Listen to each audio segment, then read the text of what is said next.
Les bonus du Podcapsuleur. Les deuxièmes assises nationales du tourisme brassicole, vendredi 11 octobre 2019 à Lille.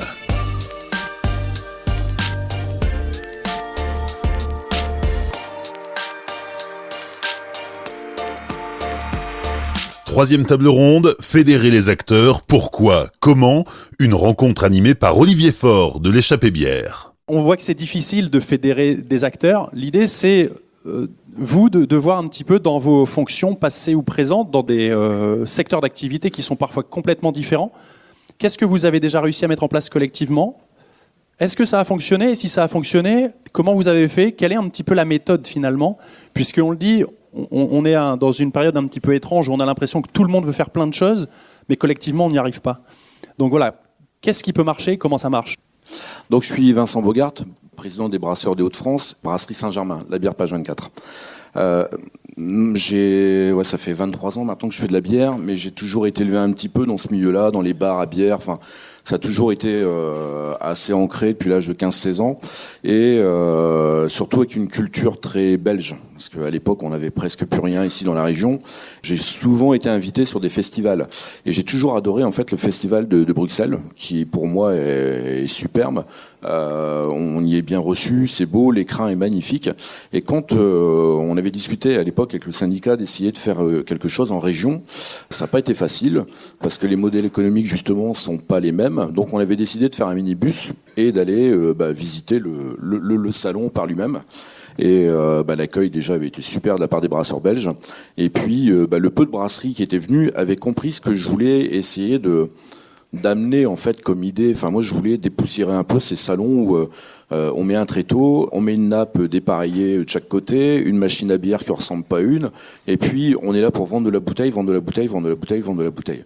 Et en fait il n'y a pas de message, on parle pas de nos produits le temps qu'on vend de la bouteille, on parle pas de nos brasseries, c'est ah bah oui là j'ai mis ça, et puis je te prends 20 € et la personne avec les 20 €, il a plus rien, et il fait le tour du salon en regardant ce qui se passe, mais il ose pas approcher, et ça a agacé tout le monde de dire il y a du monde, mais il y a personne qui achète.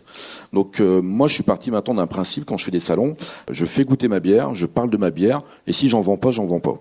Voilà. Et à l'époque, le fait de faire un minibus pour essayer d'emmener les gens à Bruxelles, c'était de leur faire comprendre que les gars ils sont là pour faire goûter leur bière, pour expliquer leurs produits, leur brasserie, et puis il n'y a pas de vente. Donc, mais le problème, c'est qu'on a tous des modèles un peu économiques différents. Donc, on essaye un petit peu à chaque fois de faire un peu des tentatives comme ça. J'essaye un maximum. Moi, quand je vais aux États-Unis, j'étais complètement d'accord avec tout ce qui a été dit tout à l'heure. Quand je vais aux États-Unis, il n'y a pas de vente. On parle d'abord de nos produits, on parle de nos brasseries, notre sensibilité, ce qu'on veut apporter dans le monde brassicole, mais on n'est pas là pour vendre 3 bouteilles, quoi. Alors je peux comprendre qu'après que certains, c'est un peu leur modèle économique, mais pendant ce temps-là, ils n'ont rien vendu, quoi. Ils ont vendu leurs bouteilles, mais rien d'autre, c'est tout. Et en plus, vous devenez concurrent de vos propres clients qui sont dans un petit périmètre à côté. Donc ça faisait partie d'une des actions. Là, tout à l'heure, j'ai entendu parler du du salon de Liège. J'avais été super bien reçu il y a 4-5 ans en tant que brasseur, et ça avait été super. Ça, c'est vrai que ça me fait penser que l'année prochaine, on peut peut-être aussi organiser un bus pour aller voir justement ce festival. C'était vraiment sympa. Et ça fait partie des choses. Après, c'est de faire des réunions, et puis de faire un consensus entre tout le monde, comment tout le monde voit les choses, parce que chez nous, c'est pas une dictature. C'est là que ça se corse. Et c'est là que ça se corse, parce qu'on a tous des modèles économiques différents. Et moi, ce que j'essaie de faire passer, le message, c'est que c'est ensemble, en fait, qu'on fait des choses. Je m'en fous que telle ou telle brasserie fait 2000 personnes de plus que moi, qui vend sa prestation 2 € de plus. S'il y arrive et que les gens s'y retrouvent, tant mieux pour lui. Moi, je vous communique des chiffres tout le temps. Depuis les dernières assises, en fait, de l'Échappée Bière avec le tourisme, on s'est mis d'accord, en fait, tous les mois, la personne qui faisait visite chez nous, parce qu'on a embauché une personne quasiment que pour ça, il fait un rapport mensuel en disant voilà, ce mois-ci, on a eu que 35 visites. C'est pas une honte, il y a des jours, je me dis pour 35 visites, on ferait mieux de pas communiquer. Et puis il y a des mois, on est à 350, 400, enfin voilà. Mais tous les mois, ils reçoivent un petit rapport de chez nous, et on leur dit voilà, on a fait ça, et en interne, on essaye d'avoir le profil en fait des gens. Qu'est-ce que vous êtes allé visiter avant ? Qu'est-ce que vous allez visiter après ? Est-ce que vous êtes du coin ? Voilà. Ça dure pas longtemps, c'est pas une interrogation. C'est pendant le temps d'attente, parce qu'il y en a toujours un qui va aux toilettes ou il est au téléphone. On essaie de choper un peu le chef de groupe, et puis on essaie de savoir ça. Et ça, c'est super important pour essayer de travailler. Donc, j'essaie toujours un peu d'apporter ça et que on puisse échanger, quoi. Mais après, on n'a pas tous les mêmes modèles économiques. Donc ça, c'est pas évident pour essayer de fédérer les gens. Bonjour, je m'appelle Sophie Beauclerc, je suis chargée de projet à la Fédération Viticole Anjou-Saumur. Donc en fait, je travaille à la Fédération Viticole, je suis chargée de projet pour le collectif Fans de Chenin, qui a été officiellement créé au mois de juin. Alors le chenin, c'est quoi ? Juste un petit rappel, en fait, c'est un cépage qui sert à faire des vins blancs, principalement implantés dans le Val-de-Loire. On en fait, c'est un cépage un peu polymorphe, on en fait des vins de fine bulle, par exemple des créments de Loire, on en fait des vins secs, des Anjou blancs, des Saumur blancs, et puis on en fait des vins moelleux, des Côtes du Layon, des Quarts de Chaume, etc., etc. Pour répondre à la question sur fédérer les acteurs, dans la filière vin, en fait, on est déjà pas mal fédérés. Autour d'interprofessions, on a intégré l'interprofession des vins du Val-de-Loire, Interloire, qui regroupe 50 AOC qui vont de Nantes jusqu'à Blois. C'est des interprofessions qui regroupent à la fois les acteurs producteurs et les acteurs négociants. Donc déjà, on a une fédération à ce niveau-là. Et puis, dans un deuxième temps, sur la slide suivante, nous, au sein de notre fédération viticole, donc en fait, on est une seule et simple ODG. Donc ODG, c'est un organisme de défense et de gestion. C'est nous qui faisons le lien avec l'INAO pour la défense des appellations. Et en fait, la particularité qu'on a dans l'Anjou-Saumur, c'est qu'on a un seul ODG pour 27 appellations de vin du vignoble d'Anjou-Saumur. Ce qui est différent, par exemple, si vous allez en Touraine, où nos collègues de Chinon, c'est une appellation, un ODG. Vouvray, c'est pareil, une appellation, un ODG. Nous, on a déjà, depuis 100 ans, qu'existe la Fédération viticole en Anjou-Saumur, cet esprit fédérateur autour de nos appellations. Pourquoi ? Parce qu'on a une problématique très simple au sein de notre vignoble, c'est qu'un vigneron en Anjou-Saumur, il produit pas une appellation, comme ça peut être le cas, par exemple, à Vouvray ou à Chinon, mais il en produit en général entre 8 et 10. Un vigneron en Anjou, il va produire du crément de Loire, il va produire des rosés, beaucoup, du cabernet d'Anjou, du rosé d'Anjou, des Anjou rouges, des Anjou blancs, et puis bien sûr des moelleux, des Côtes du Layon, parfois des Quarts de Chaume s'il a des parcelles dans ce secteur-là. Donc le fait d'être très multiples dans leur production nous permet aussi d'avoir une structure fédératrice forte. Et c'est pour ça qu'on a une fédération importante. Je développerai peut-être après, je vais laisser les autres se présenter, mais nous, au sein de la fédération viticole, on a voulu se regrouper autour de la thématique chenin. Pourquoi ? Parce qu'en fait, le chenin, c'est tout petit dans la production de notre vignoble. La principale production du vignoble d'Anjou-Saumur, c'est 44% de rosé, 21% de bulles, 18% de rouge et 15% de blanc. Parmi ça, il faut qu'on arrive à se montrer, à montrer qu'on a une force. Et surtout, on rebondit sur des tendances de consommation qui sont sorties depuis peu, qui montrent que le blanc sec, notamment, a une vraie carte à jouer dans les tendances de consommation. Ça va être la nouvelle boisson à la mode, avec le rosé, qui va bien sûr rester, mais malheureusement, les rouges sont en fort déclin. Du coup, le blanc sec a une vraie force à jouer. Et nous, il fallait qu'on se fédère nos 15 appellations de chenin, parce que on a 15 appellations de chenin en Anjou-Saumur. Mais quand on a un crément de Loire qui fait 130 000 hectos, vendu principalement en GD, à l'export, beaucoup en Allemagne, et puis je prends l'extrême, un Quart de Chaume Grand Cru qui fait 18 producteurs, qui fait 380 hectos et qui se produit que de temps en temps quand la météo le veut bien et que toutes les conditions climatiques le veuillent. C'était difficile de mettre tout le monde autour de la table, mais on a réussi. On a trouvé un super projet qui est lancé depuis le mois de juin. Et à travers ce projet, on fédère à la fois les vignerons, mais aussi les acteurs locaux que sont les revendeurs. Je vous en parlerai tout à l'heure, puisqu'on a bien l'intention de fédérer tous les revendeurs de nos chenins, et aussi les institutions locales, les mairies, les collectivités, les départements qui nous soutiennent dans le projet. Bien, bonjour à toutes et à tous. Donc moi, je suis Frédéric Motte, descendant d'une longue lignée de brasseurs, d'une brasserie emblématique qui est depuis 1650 à Armentières, qui est Motte Cordonnier, et qu'on essaye de relancer avec nos enfants. Mais vous m'avez sollicité plus sur mon engagement militant précédent, qui avait été d'être président du MEDEF des Hauts-de-France. Et donc, un petit peu comme pour le projet qu'on mène tous ensemble autour de ce tourisme brassicole, comment est-ce qu'on peut fédérer des gens qui ont parfois des ambitions, des intérêts divergents, pas communs, etc. Et derrière cette ambition de mobiliser tout le monde, de mettre en avant une ambition, il y a tout l'enjeu de cette attractivité territoriale, de cette recette gagnante pour mobiliser tout le monde. Et moi, je voyais 4 éléments pour justement essayer d'atteindre cette ambition. Alors, c'est pas une recette qui marche à chaque coup, mais quand on regarde un peu tout ce qui se fait, on voit que ce sont 4 éléments qui reviennent souvent. Le premier, c'est d'avoir du leadership. Il faut, pour emmener une profession, des acteurs, quels qu'ils soient, il faut du leadership. Donc c'est à la fois des grands groupes, c'est à la fois un syndicat professionnel. On a besoin de militants qui vont porter la parole, qui vont se mobiliser. C'est aussi un leadership qui peut être politique. Vincent l'évoquait tout à l'heure, incontestablement, avec Xavier Bertrand, on a quelqu'un qui veut porter cette ambition, qui veut nous accompagner. Le deuxième point, c'est d'avoir une gouvernance qui soit ouverte. Plusieurs l'ont évoqué, Xavier Bertrand tout seul, il va pas tout faire. Vincent aussi motivé et dévoué soit-il, il fera pas tout seul. C'est comment est-ce qu'on mobilise tous les acteurs et que chacun puisse apporter sa contribution. C'est évident que la microbrasserie qui démarre, il vaut mieux qu'il soit dans son atelier à produire de la bonne bière, puisque c'est comme ça qu'on développera l'image de notre projet. Mais il y en a qui ont peut-être un petit peu plus de temps, il y en a qui vont intégrer un élément de visite, il y a un syndicat professionnel qui peut nous apporter du service, de l'accompagnement, c'est vous Échappée Bière. Et donc il faut qu'on puisse à la fois être tous autour de la table, c'est comme ça qu'on va y arriver, chacun apporte ce qu'il peut, mais d'avoir une gouvernance ouverte, c'est incontestablement une clé du succès. Le troisième point, c'est d'avoir des services partagés. Et je reviens une fois de plus sur nos syndicats professionnels. C'est ce que j'avais avec le MEDEF, c'est ce qu'on a avec Brasseurs de France, c'est ce que vous apportez avec Échappée Bière. Oui, nous, notre job en tant que brasseur, c'est produire de la bonne bière. Mais après, ce développement du tourisme brassicole, c'est d'aller chercher du service. Alors, c'est de la formation, c'est du conseil, c'est de l'accompagnement marketing, c'est des tours que vous pouvez proposer, c'est du juridique. Ça, c'est le troisième point. Le quatrième point qui me semble important pour justement cette attractivité de la profession, cette attractivité du territoire pour développer ce tourisme brassicole, parce que c'est bien l'ambition qui nous rassemble aujourd'hui, c'est d'avoir quelques éléments totems.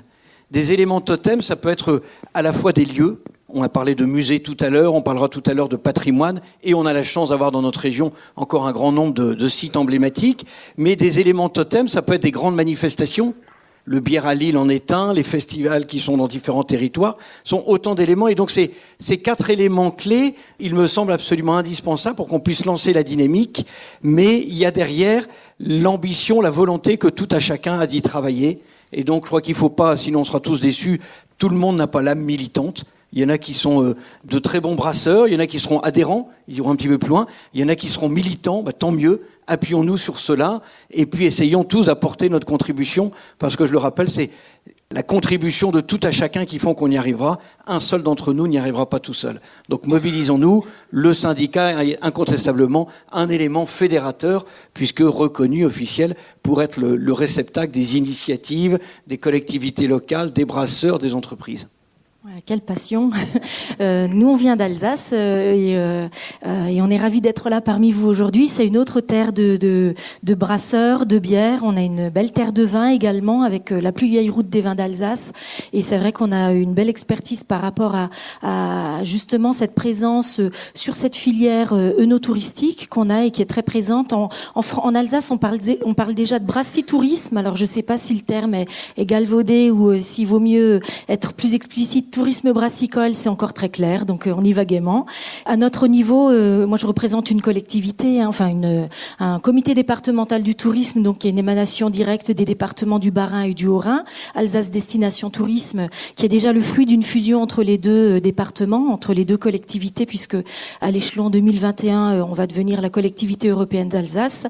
On est ravis de légitimer et de valoriser encore cette belle destination de façon à exister encore et de faire briller la destination et son offre touristique. On a une filière, on a une stratégie touristique à notre niveau qui permet justement de valoriser l'ensemble de l'offre touristique qu'on a en Alsace. 6 filières d'excellence, dont la gastronomie, l'œnotourisme et le brassitourisme. Et en fait, le no-tourisme est déjà très développé et on s'appuie sur une belle expérience qu'on a tendance à développer et à faire profiter tout l'axe brassicole qu'on peut avoir. On a créé une route de la bière il y a plus de 25 ans qui n'a pas abouti à l'époque et qui n'a pas perduré tout simplement parce que, au contraire de la route des vins d'Alsace, qui justement, pour ceux qui ont parcouru et qui ont déjà eu l'occasion de venir séjourner et de découvrir la destination, la route des vins c'est 170 km, c'est plus de 120 communes viticoles et d'un village à un autre, ça ne s'arrête pas. Hein. C'est une épine dorsale qui permet justement d'avoir une belle offre structurée. L'inconvénient de la route de la bière, c'était d'avoir des points d'étape qui n'a pas encore pris de la même manière. Donc on s'est dit les routes touristiques, c'est une belle entrée. L'idée, c'était vraiment de capitaliser sur le tourisme brassicole avec les collectivités et les structures qu'on avait en face qui proposaient de l'accessibilité au public. Et à l'époque, à part les majors, à part les grands groupes que l'on a encore aujourd'hui, l'ouverture des grandes usines n'était pas encore très bien organisée, ou alors ça ne figurait plus forcément parmi les priorités, puisque ça mobilise beaucoup. Aujourd'hui, la donne a largement évolué avec l'arrivée des microbrasseries, les brasseries artisanales, et c'est vrai que ça renforce encore le rôle de la destination. Ce qu'on a aussi pu bien valider et valoriser, et ce dont on bénéficie au titre de notre expertise de nos touristiques, on en fait profiter le brassitourisme. On s'est reposé sur un label national qui s'appelle Vignobles et Découvertes. Donc ça concerne vraiment des partenaires touristiques qui concernent le monde du vin et toutes les catégories qui bénéficient des retombées des vignerons. On a de l'hébergement, on a des sites touristiques et on a la passerelle justement entre l'hébergement, la restauration, le patrimoine, les prestations de loisirs. Tout à l'heure, vous évoquiez justement le parcours du tourisme qui veut découvrir. Eh ben effectivement, ça passe d'emblée par une balade dans les travées de houblon qui sont très belles et qui sont particulières, et c'est vrai que tout le monde ne sait pas ce que c'est que la fleur de houblon non plus, donc il y a tout un parcours initiatique qui est proposé, et ensuite on peut aller jusqu'à découvrir des brassins, faire des brassins dans des brasseries artisanales, découvrir la bière dans les bars à bière qui sont très présents tant sur le milieu urbain que sur la route des vins, parce que le mariage de la bière et du vin n'est pas du tout incompatible, hein. On peut apprécier les deux, hein. Moi je suis une petite fille de vigneron et une fille de brasseur, donc j'en suis très fière et j'apprécie les deux boissons, et une bonne bière c'est toujours bon et on aura plaisir à trinquer ensemble après. Et ce label, je vais pas être trop bavarde, le label nous a permis de structurer un réseau et de bien permettre sur la base de critères précis et de démarches qualité, de s'engager et d'aller jusqu'au bout de la promesse client. Parce que c'est vrai qu'aujourd'hui, permettre aux touristes de découvrir, d'apprécier de la bière, c'est intéressant. Après, encore faut-il pouvoir en avoir la capacité. Effectivement, vous le disiez, il faut déjà faire une bonne bière. C'est le métier premier et la valeur fondamentale d'un bon brasseur. Il faut déjà savoir faire une bonne bière, la proposer, pouvoir la commercialiser, et si on a le temps et si on en a les compétences, proposer de la visite touristique à un public qui est exigeant aujourd'hui, qui a besoin d'être surpris, qui a besoin de découvrir de l'insolite, qui a de nouveaux outils.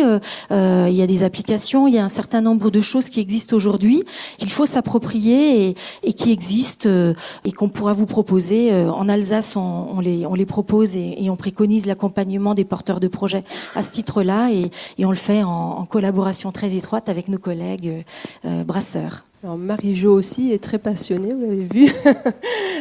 Donc moi, je représente Brasseurs d'Alsace, qui est également un syndicat de représentants de brasseurs qui existe depuis plus de 100 ans, 120 ans l'année prochaine.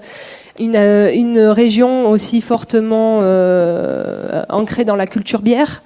D'ailleurs, j'imaginais que peut-être une fois on pourra avoir des assises du tourisme brassicole en Alsace. Pourquoi pas? Effectivement, dans notre groupement, notre collectif, nous avons aujourd'hui 17 adhérents de toute taille qui se situent partout en Alsace. Alors c'est important effectivement de toute taille. modèles économiques différents, mais aussi des attentes complètement différentes sur le tourisme brassicole. Tout à l'heure, Marie-Jo le disait, il y a des brasseurs qui peuvent accueillir du public, d'autres non. Comment on fédère un collectif comme ça sur des projets qui ont attrait au tourisme brassicole. Alors, qu'est-ce que fait plus précisément Brasseurs d'Alsace depuis de nombreuses années? Donc, on anime, on va dire, les moments de lancement de bières de saison pour faire connaître justement au monde professionnel et aux institutionnels les bières de Noël, les bières de printemps. On fait également un festival qui concerne le grand public aussi, qui a lieu à Strasbourg et qui permet effectivement d'inviter le grand public à découvrir les bières. Et ce qu'on aime à faire, c'est effectivement montrer cette diversité, à la fois au niveau des goûts, mais aussi au niveau du métier, des façons de voir le monde de la bière. Donc c'est très important effectivement de pouvoir communiquer au grand public sur ce point-là. Le collectif est très présent au sein de la filière, amont-aval. Effectivement, depuis de nombreuses années, des liens sont tissés avec les syndicats professionnels du côté agricole comme du côté de la distribution ou des métiers du CHR.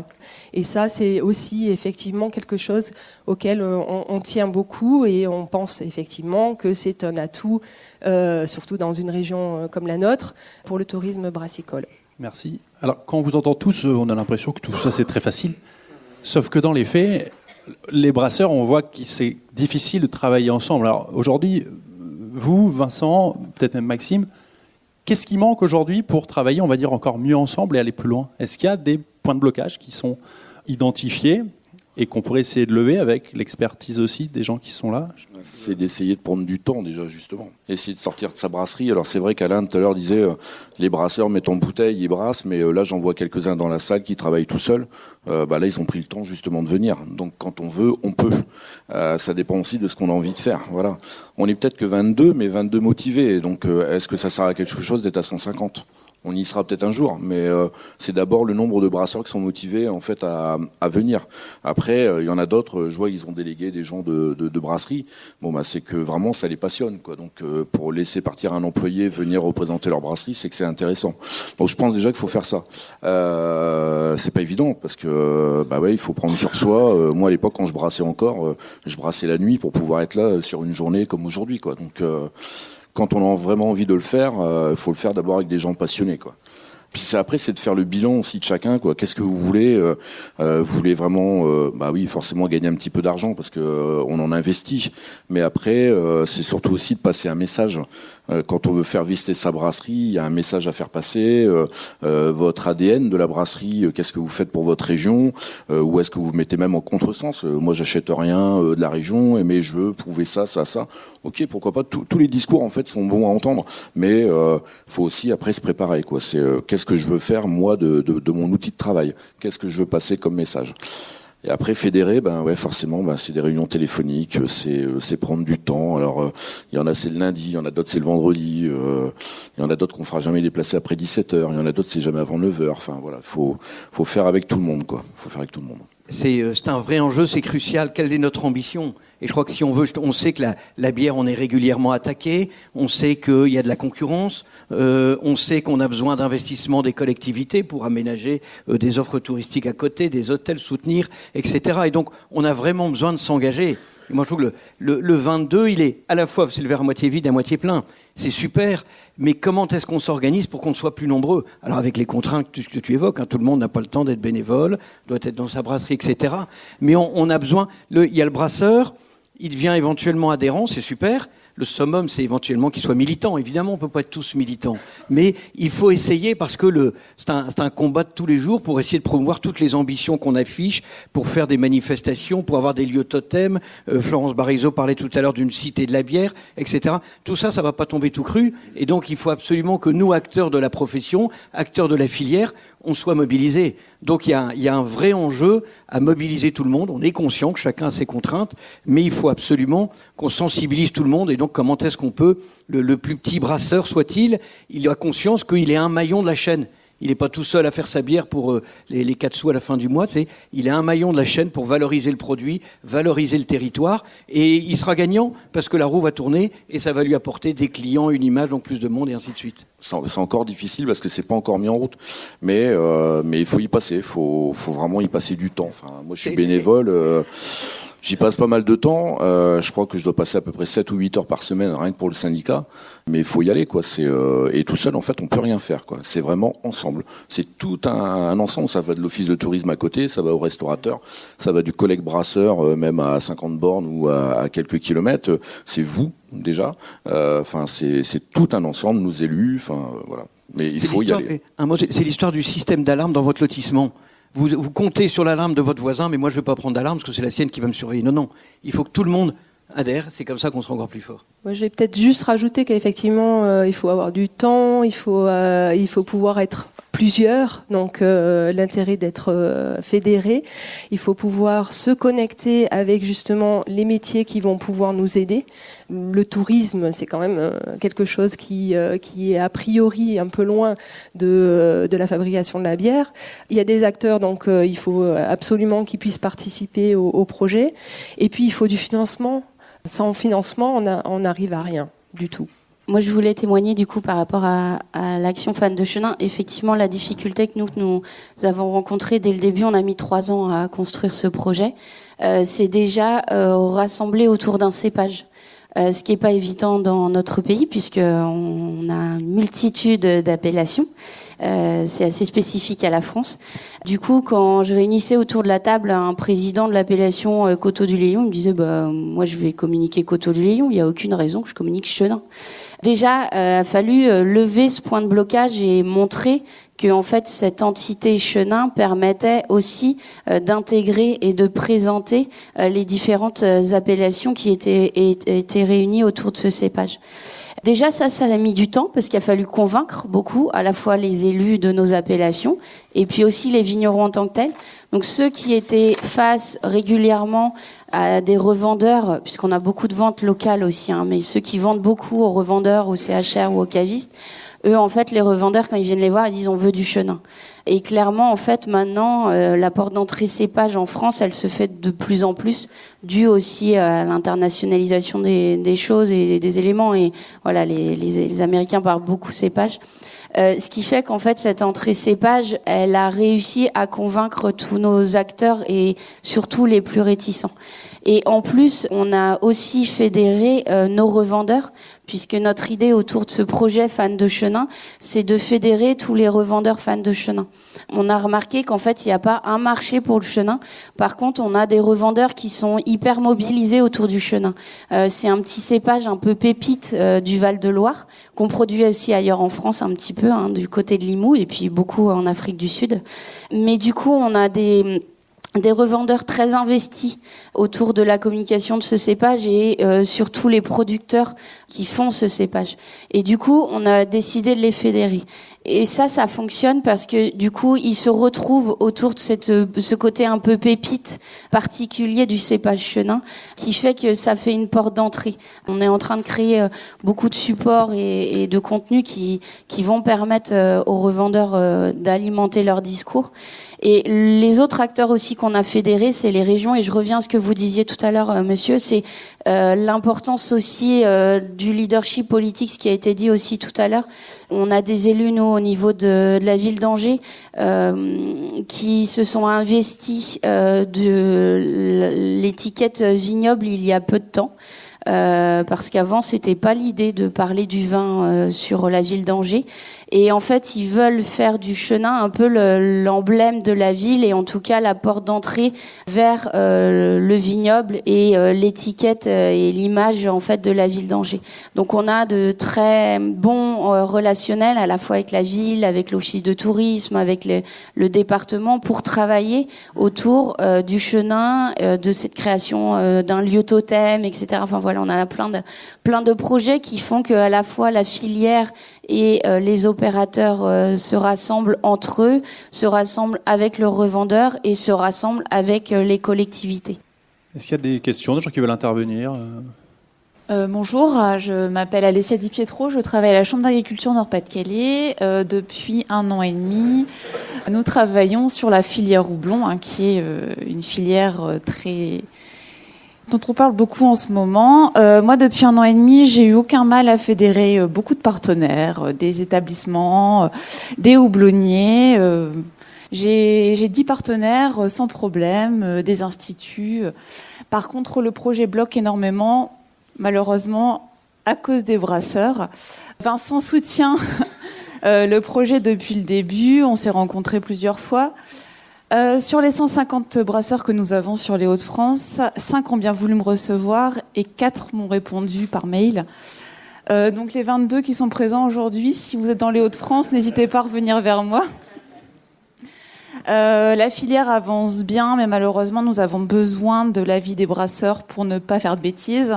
On est sur une filière qui est compliquée. On a des producteurs qui sont motivés pour planter du houblon, mais on a besoin de savoir quel houblon et en quelle quantité. Donc voilà. Merci de revenir vers moi.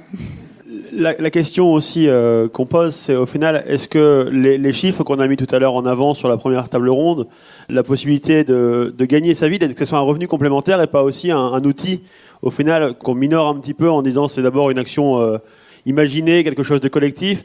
Est-ce que le fait pour intégrer les brasseurs dans une démarche, pour intégrer toute la filière, c'est pas aussi dire il y a de l'argent à se faire sans avoir aucune honte par rapport à le dire? Il ne faut pas cacher ça. Si on fait une démarche économique, elle est aussi là pour les territoires. Quand on parle avec la MEL nous dit, moi, si je veux bien vous accompagner, mais l'intérêt, c'est qu'il y ait des gens qui soient hors MEL, qui viennent sur le territoire.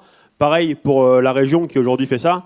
C'est pas pour animer leur territoire, mais pour gagner de l'argent. Donc, comment est-ce qu'on se cache pas un petit peu avec des fausses promesses, ou en tout cas avec des substituts? Est-ce que la vraie raison de démarrer quelque chose dans tout ça, elle n'est pas économique au départ, et donc du coup de valoriser le savoir-faire des brasseurs et la vente de bière, du coup, in fine? Qui de l'œuf et de la poule est arrivé en premier. Et donc, est-ce que je fais du marketing quand je suis tout en bas ou est-ce que j'en fais quand je suis tout en haut? Il faut idéalement savoir investir.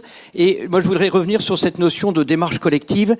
C'est évident que quand on rentre dans une démarche collective, on met un petit peu sa main dans sa poche parce que c'est peut-être l'autre qui va être mis en avant, mais il y a des retombées qui sont collectives. Et sur le marketing territorial, je voudrais vous citer l'exemple de Saint-Étienne. Saint-Étienne ne communique plus sur le nom Saint-Étienne. Il communique sous le nom Lyon. Ils se disent, si je veux faire venir des investisseurs, si je veux faire venir des cadres dans mes entreprises, etc., j'ai intérêt à communiquer sur Lyon et il y aura des retombées pour moi. Et donc, c'est comme si Valenciennes communiquait en disant, je joue le jeu de Lille. Et on peut imaginer que pour le touriste américain, de venir visiter une brasserie dans les Flandres, quand vous êtes à Détroit, à mon avis, il a un peu de mal à repérer. Par contre, si on lui dit, il y a Lille, et puis de là, vous aurez toute la carte, etc.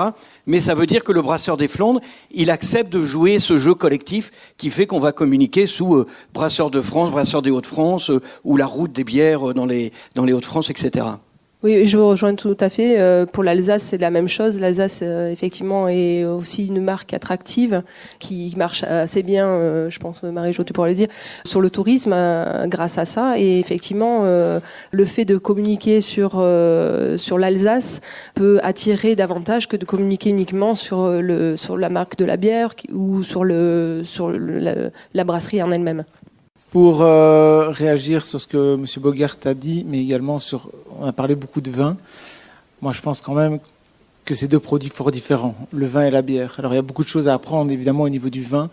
Mais si je prends juste l'exemple de l'événementiel, une foire du vin, ça se fait pas comme une foire de la bière. Et à la limite, j'aurais envie de dire, je ne comprends même plus pourquoi on fait encore des foires de la bière. Ça doit être des festivals. La bière est une boisson de fête également. Et moi, je remarque que quand les brasseurs se déplacent sur des événements, en effet, c'est pour faire la promotion de leur bière. Mais finalement, quand vous dites, oui, mais moi, les gens, ils viennent et s'ils n'achètent rien, c'est pas grave. En fait, les gens, quand ils vont à une foire ou à un salon du vin, ils vont déguster leur petit fond de verre et puis ils vont dire, j'aime bien, j'achète une bouteille. La bière se déguste pas comme ça. Et donc, en tout cas en Belgique, alors on est peut-être un peu trop alcoolique, mais quand les gens viennent à une fête de la bière, ils prennent leur 20 centilitres, ils le boivent, et puis ils aiment bien, ils en prennent un deuxième, et puis je paye la même chose à tous mes potes, et puis quand cela je n'aimais pas trop, je vais au suivant. Et une fois qu'il a fait le tour du salon et qu'il a bien bu, le brasseur, il a gagné son argent, il a fait sa pub, et la personne a dit, mais cette bière-là, je l'aimais vraiment bien.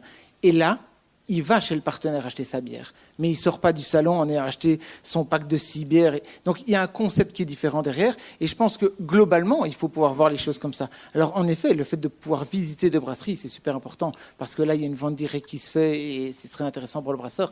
Mais il faut faire attention, je pense, à un moment de réussir à différencier des secteurs qui sont fort différents, le vin et la bière.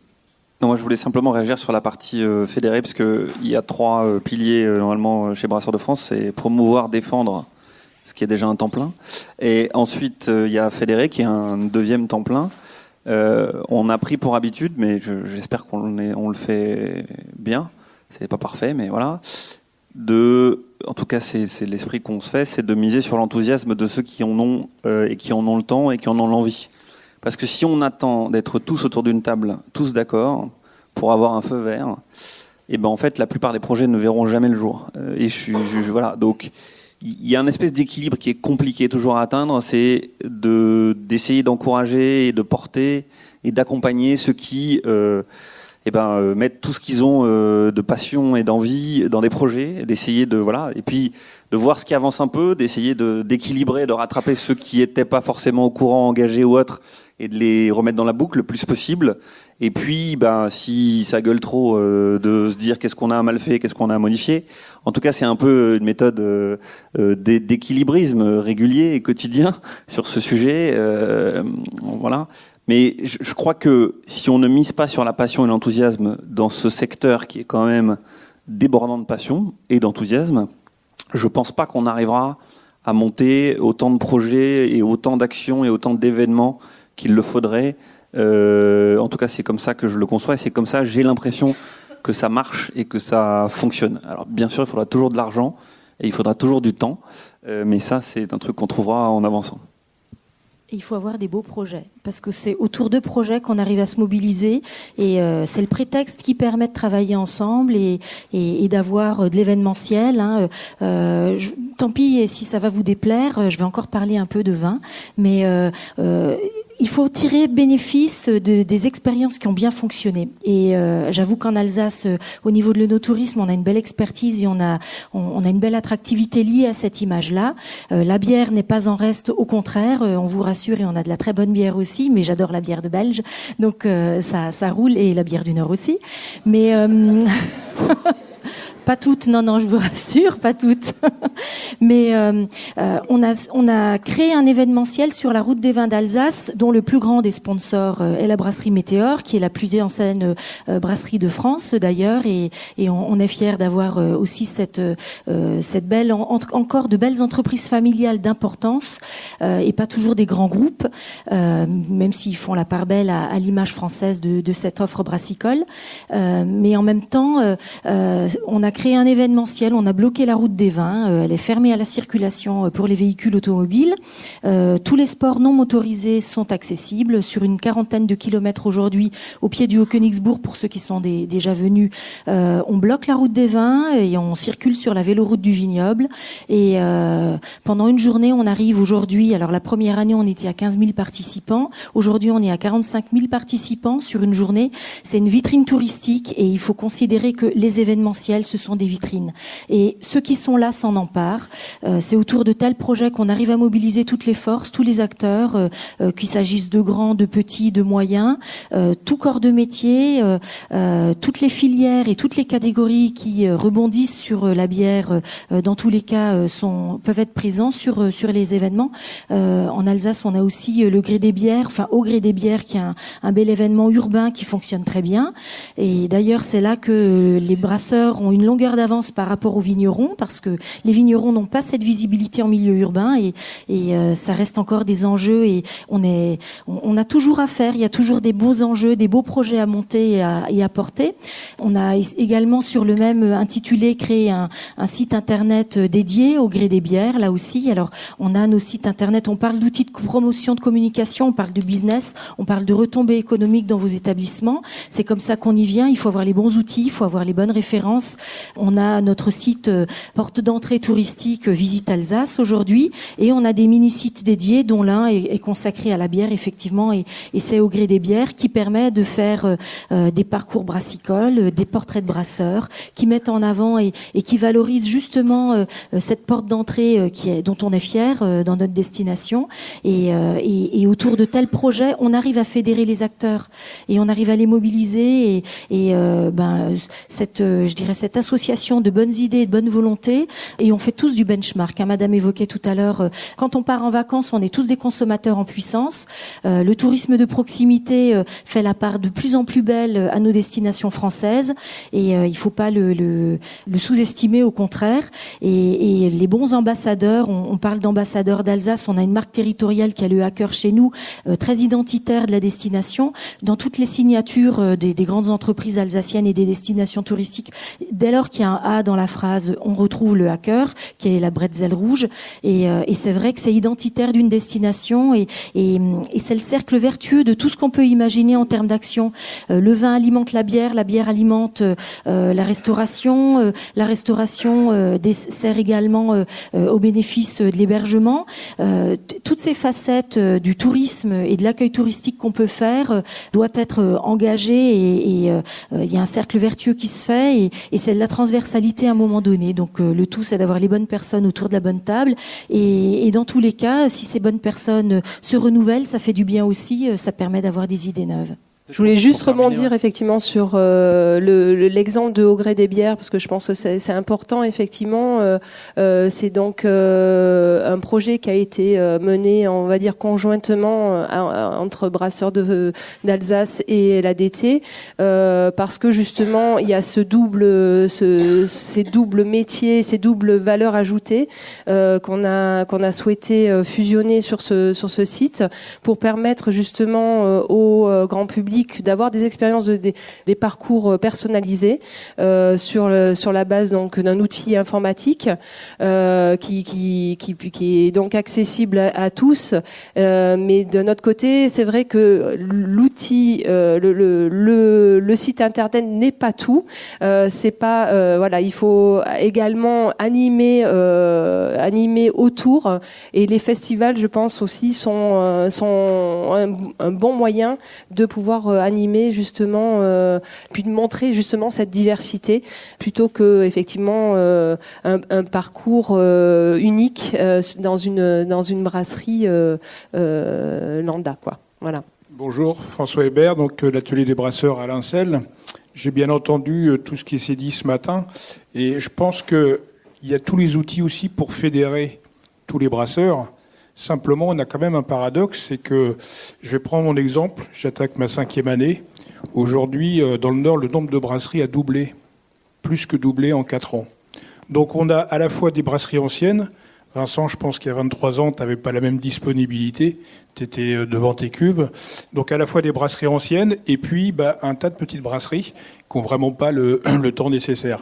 Moi aujourd'hui, au bout de la 5e année, je prends le temps. C'est vraiment le terme, pour dire je sors de ma brasserie, je vois ce qui se fait, et je pense que c'est important. Et c'est là-dessus qu'il faut peut-être arriver à, donc les organismes qui fédèrent justement, amener à descendre cette information auprès des petites brasseries, si tant est que c'est possible et qui veulent bien répondre aux mails. Merci beaucoup, parce qu'en effet, vous avez raison de l'évoquer. Juste pour clôturer, l'idée là est pas du tout de décerner des bons et des mauvais points, de dire c'est les petits qui sont pas venus parce qu'ils n'ont pas le temps, c'est pas bien, et bravo Vincent, c'est formidable. C'est plutôt justement de trouver comment faire pour que les gens qui n'ont pas le temps, comme vous le dites, malgré tout, ils aient l'info, et une fois tous les 6 mois, ils trouvent quand même le moyen de s'impliquer. Et du coup, transition parfaite. Peut-être que ce moyen, c'est qu'on gagne de l'argent aux ennuis du tourisme gourmand. Ce qui m'amène à la dernière table ronde.